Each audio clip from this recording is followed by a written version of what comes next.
الشركات يقولوا لي كشف الحساب موجود، اقول لهم لا انا ما كانش عندي حساب. طب يا جماعه ايه الحل، ايه العمل؟ قال لك لازم كشف حساب.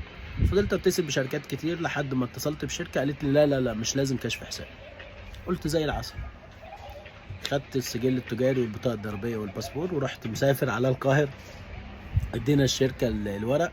طب يا جماعه الفلوس كام؟ قال لك لا لا مش مهم، لما تطلع التاشيره نقول لك كام. كام يوم اتصلوا بيا قالوا لي يا استاذ احمد التاشيره تكلف 2000 ونص، وهي في الاصل كانت تكلف 250 تقريبا. يا جماعه ازاي كان ماني؟ قلت لهم لا انا تدوني الباسبور بتاعي وانا مش عايز تاشيره. قالوا لي مفيش باسبور وراحوا قفلوا السكه في وشي. اتصلت بحد قريبي توسط لي جاب لي الباسبور بعتهولي على اسيوط. بدات ادرك ان كشف الحساب ده ضروري. يعني هتسافر ازاي من غير كشف حساب؟ يا امي نعم عايز 10000. يا احمد والله مش معايا. يا امي والله العظيم محتاجهم والظروف والدنيا ونفسي اسافر واعمل، والكشف الحساب ضروري، والفلوس دي هحطها في البنك مش هعمل بيها حاجه.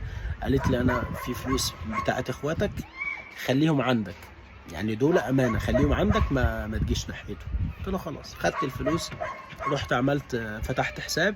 بقى معايا كارت بنك بقى، بطاقه استيراديه وفيزا والحياه اهي بتحلو يعني.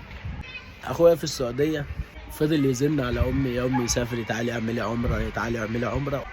امي وافقت، خصوصا ان البيت كان كله حزن يعني بسبب وفاه الوالد. مات مره واحده وكانت الوفاه صادمه يعني، والحزن كان مغيم قوي على بيتنا يعني. في يوم كده امي بتقول لي يا احمد تسافر تعمل عمره؟ قلت لها اسافر اعمل عمره، ايوه دلوقتي يلا نسافر. فقالت لي خلاص ماشي.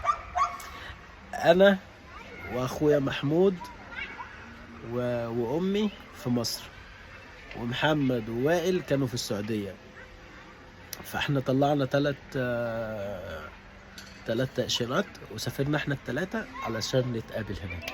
طب يا عم نجيب الفلوس منين؟ الفلوس اللي معانا اللي هي كانت بتاعة المحل الأدوات الكهربائية كملنا عليهم ورحنا طلعنا عمرة. توكلنا على الله واتجمعنا كلنا في مكة. يعني والدي ما كانش معانا، بس يعني كانت حاجة لطيفة يعني احنا مع بعض يعني.